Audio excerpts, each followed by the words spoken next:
qu'on ne peut pas réformer l'administration publique sans les agents publics eux-mêmes.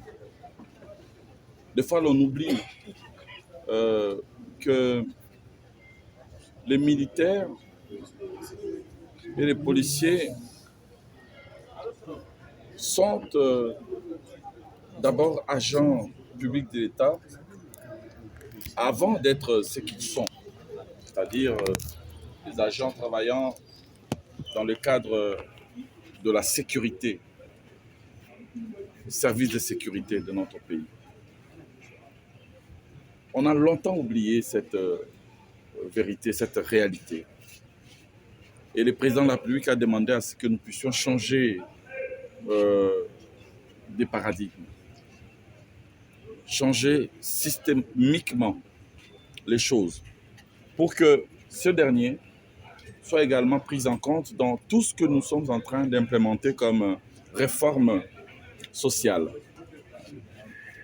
D'abord, en ce qui concerne la politique salariale, les militaires et les policiers doivent être aussi concernés au premier rang avec à la clé un texte qui va porter sur l'équivalence des grades pour essayer de traiter de façon équitable le personnel civil de l'État ainsi que le personnel militaire.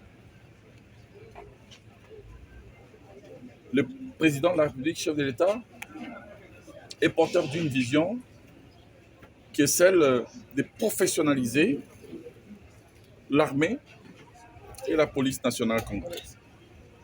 Professionnaliser l'armée et la police, c'est aussi faire en sorte que l'après-carrière soit préparée. Quel est l'essor de celles et ceux de militaires et des policiers qui, sous le poids de l'âge, sont envoyés à la retraite? Quel est l'essor de celles et ceux qui sont parfois blessés dans l'accomplissement de leur mission particulière ou particulièrement délicate? Ça peut être au front, ça peut être pour un policier en train de participer à remettre de l'ordre lors d'une manifestation. Il peut être blessé. Un militaire peut tomber sur le champ d'honneur, le champ de bataille. Quel est le sort de son épouse, le militaire qui tombe sous les balles? Ce sera quoi le sort de sa femme qui va rester veuve, de ses orphelins? L'État doit prendre des dispositions. Voilà pourquoi nous avons été instruits par le président de la République, moi-même, le vice-premier ministre, ministre de l'Intérieur, le VPM de la Défense, d'accélérer les processus de la mise en place d'un dispositif de sécurité sociale en faveur des agents militaires et civils de l'État. Et nous avons lancé ces processus à Kinshasa, qui avait abouti par la prise de lois promulguées par le président de la République, des textes, des décrets signés par la première ministre, des arrêtés interministériels que nous avons eu à signer nous trois, évidemment en associant d'une manière ou d'une autre le ministre du Budget, des Finances dans cette dynamique pour pouvoir effectivement intégrer les militaires dans le régime de sécurité sociale des agents publics de l'État porté par la CENSA, la Caisse nationale de sécurité sociale des agents publics, qui ne concernera pas que les civils, mais aussi les militaires. Nous avons intégré là-dedans des catégories qui hier étaient écartées, négligées. Il y a les policiers, il y a les militaires, il y a les enseignants et d'autres catégories encore. Qui ne connaît pas l'image, qui qui a oublié l'image de ces militaires, de tous ces militaires qui, anciens combattants revenant de front, qui amputaient d'un bras, qui amputaient une jambe, faisaient la manche pour euh, chercher quoi manger. Cette image-là, cette affaire-là, c'est maintenant terminé. Nous avons créé des branches sociales aujourd'hui. Branche vieillesse, ça veut dire que mise à la retraite. Il y a aussi la branche de risque professionnel. Lorsque le militaire est blessé au front, lorsque le policier est blessé pendant qu'il accomplit sa mission, eh bien, il est pris en charge pour la réparation de ses blessures. Lorsque ces blessures sont irréparables et qu'on doit procéder à des amputations, ben, ils sont pris en charge, policiers comme militaires, à vie. À vie. Et lorsque, si jamais la mort frappait à leur porte, si jamais ils tombaient sous les balles, soit des ennemis, soit des troubadours, des voyous, eh bien, les dispositions seront prises pour que leur famille puisse être sécurisée, les veuves, les orphelins. Aux côtés de l'État régalien, armée, police, sécurité, justice, nous sommes en train de construire l'État productif, l'économie sociale, les mines, la réorganisation, les finances.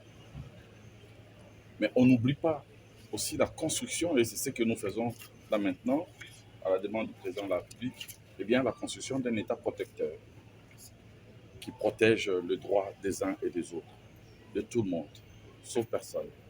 Et ça veut dire que l'idée, c'est que personne ne soit laissé sur le carreau, que personne ne soit laissé au bord du chemin, que l'État puisse s'occuper des droits des uns et des autres, et que la professionnalisation de l'armée soit une réalité, que les jeunes garçons, jeunes filles, soient fiers de s'engager dans l'armée, dans la police, sachant que au-delà de l'engagement patriotique, c'est une profession comme toutes les autres, avec des rémunérations attractives, avec des dispositifs de protection sociale, comme partout dans le monde. C'est ce que nous sommes en train de faire aujourd'hui, c'est ce qui s'est joué aujourd'hui. Comme moi je prône toujours l'horizontalité du pouvoir et non pas la verticalité, c'est ça l'essence qu'il faut donner à cette sensibilisation, c'est-à-dire faire en sorte que celles et ceux qui sont concernés directement par les réformes puissent bien les comprendre, puissent bien les porter, puissent en cerner les tenants et les aboutissants et savoir où frapper pour bénéficier pleinement de leurs droits. Ouais, c'est le colonel Mugai Mouchid Popo, le commandant de la police de mines et de carbure du Congo central. Déjà, sommairement, j'aimerais de prime abord remercier le chef de l'État, le chef, le président de la République qui a pensé à nous, le phare d'essai de la police nationale. Cela nous réconforte, nous donne de l'espoir et nous sommes sûrs qu'avec cette réforme sociale, sécuritaire, que la relève dans nos services sera assurée. Parce que ça donne un sens même dans ce que nous faisons. On nous valorise et c'est quelque chose qu'on attendait depuis belle lurette, mais aujourd'hui c'est effectif. Donc c'est un sentiment patriotique, je ne sais pas comment l'exprimer, mais c'est une quiétude au fond de nous et nous sommes vraiment très contents et très enthousiaste à ce que cela s'efface. Enthousiaste, pourquoi? Parce que là maintenant je peux me dire que je peux avoir ma retraite. Est-ce que vous comprenez? Sans inquiétude. Donc c'est comme ça que je dis oui, une assurance, parfaitement. Parce que c'est des questions noires inhérentes à notre service. Comment, après mon travail, que serais-je? Voilà ma famille, mes enfants, après ma mort, un accident qui peut survenir. Mais aujourd'hui, là, le chef de l'État, par le biais de VPM de la fonction publique et ainsi de suite, a tranché la question et nous en sommes très reconnaissants.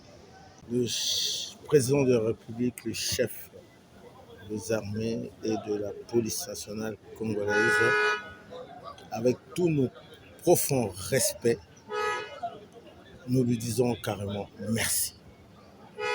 Il a promis de valoriser le policier, le militaire, et nous en sommes dans l'effectivité de sa parole. Je suis le lieutenant-colonel diplômé d'état-major Guy Gouignan. Je suis l'assistant du commandant région second en charge de l'administration et logistique.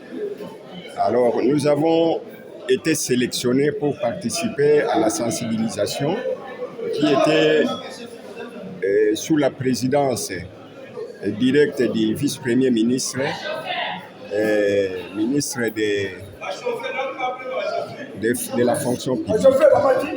Ça nous a beaucoup édifié. D'ailleurs, l'exposé a connu certaines orientations vraiment astronomiques qui nous ont permis de décortiquer la nécessité sur les SINSAC. Voilà ce que je peux dire en bref. Nous avons été bien animés, et nous avons été bien réussis et nous sommes réussis aussi avec quelque chose dans le cerveau, afin de transmettre aussi à ceux qui n'ont pas participé ce qui nous a sensibilisés. Oui, c'est un résultat positif. Ça, c'est un résultat positif. Comme il a dit, on est en train d'améliorer. Ce n'est pas en un seul jour qu'on peut bâtir une maison. Petit à petit, même s'il y avait dans le passé certains faits négatifs, je pense, petit à petit qu'on avance, on peut porter des améliorations. En tout cas, ça linga bien pour la sensibilisation, il y a SINSAP. Paraît-il que les policiers, même les policiers, ils sont or qu'il fallait qu'ils fassent la sensibilisation avant que les banda kolongola mbongo wana il fallait qu'ils fassent lango avant. Mais les policiers bayebaki angote. Ndenge basali yango esalinga bien makasi. Côté pe nazo kende na ke ko sensibiliser ba policiers nyonso po bayeba ke non SINSAP azwaka 4% ya salaire na biso oyo kokota na compte na biso ti na retraite okoko zwa maladie okoko lembana na yo SINSAP akozwa biso en charge yango wana na ko transmettre yango na ba policiers na biso ba batikali esalinga bien makasi puisque tokanisa kaka après liwa c'est que vie ezate. Mais pour nous mboka na moni ke oya sali c'est que après liwa la vie continue puisque tant tozo loka tozana musala pona bana ero kufi bana batikali ko mwana pasité bana bazo continuer na vie na bango yango na sepena mokonza mboka na oya sali na pesi elongonya makasi.